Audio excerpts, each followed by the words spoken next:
দ্বিতীয় রাসায়নিক প্রকৃতি, তৃতীয় পরিবহন পদ্ধতি, 4 কাজ, 5 পরিণতি, 6 বার্তাবাহক বা দূত হিসাবে কাজ করা, 7 ফিডব্যাক নিয়ন্ত্রণ।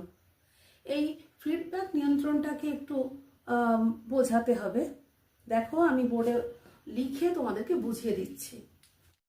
বোর্ডে নিশ্চয় দেখতে পাচ্ছ ফিডব্যাক নিয়ন্ত্রণকে আমি 2 ভাগে দেখিয়েছি, অর্থাৎ একটা পজিটিভ আর একটা নেগেটিভ।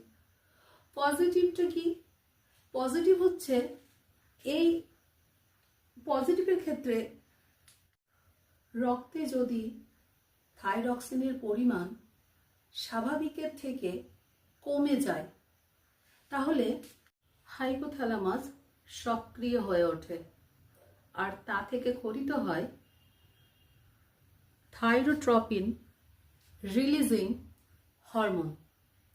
তাহলে থাইরক্সিন রক্তে যখন কম তখন হাইপোথ্যালামাসের থাইরোট্রপিন রিলিজিং হরমোন খরিত হয়, যেটা খরিত হয়ে থাইরয়েড স্টিমুলেটিং হরমোনের অর্থাৎ পিটুইটারি থেকে ওই হরমোনটা ক্ষরণে বৃদ্ধি করে, যেটা থাইরয়েড গ্রন্থিকে উত্তপ্ত উদ্দীপিত করে থাইরক্সিন হরমোন নিঃসরণে সাহায্য করে।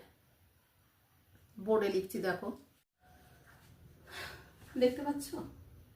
তাহলে পজিটিভ ফিডব্যাক নিয়ন্ত্রণটা হচ্ছে থাইরক্সিন যখন রক্তে কম থাকবে তখন হাইপোথ্যালামাসের সক্রিয়তা বৃদ্ধি পাবে, যেখান দিয়ে থাইরোট্রপিন রিলিজিং হরমোন খরিত হয়ে পিটুইটারি গ্রন্থিকে উত্তপ্ত করবে বা উদ্দীপিত করবে।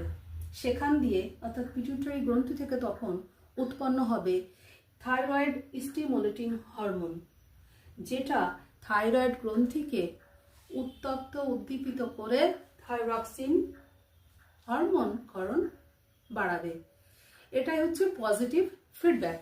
তো এখানে আমরা যেটা পজিটিভ বলেছিলাম, পজিটিভে রক্তে থাইরক্সিনের পরিমাণটা কম থাকছিল, এখন সেইটা যদি থাইরক্সিনের পরিমাণটা বেড়ে যায় রক্তে, তখন ওই থাইরোট্রপিন রিলিজিং হরমোন আর থাইরয়েড স্টিমুলেটিং হরমোন ক্ষরণ কিন্তু অনেকটাই বাধাপ্রাপ্ত হবে, কমে যাবে, উৎপন্ন হতে পারবে না। ফলে থাইরয়েড গ্ল্যান্ডটাকেও উত্তপ্ত করা যায় না।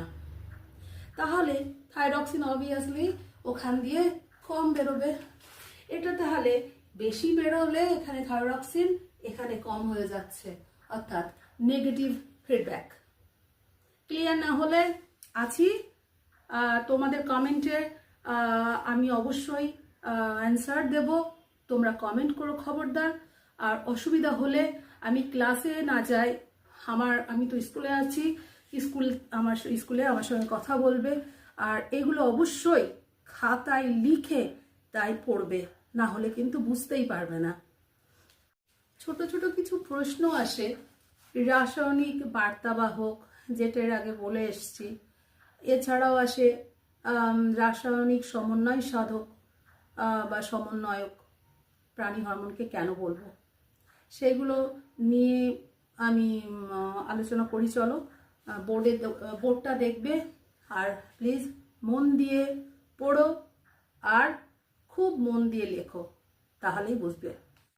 তাহলে রাসায়নিক বার্তাবাহক বা রাসায়নিক দূত বা কেমিক্যাল মেসেঞ্জার কেন বলা হয় প্রাণী হরমোনকে, সেটা দেখো। প্রাণী দেহে হরমোন উৎপত্তি স্থল থেকে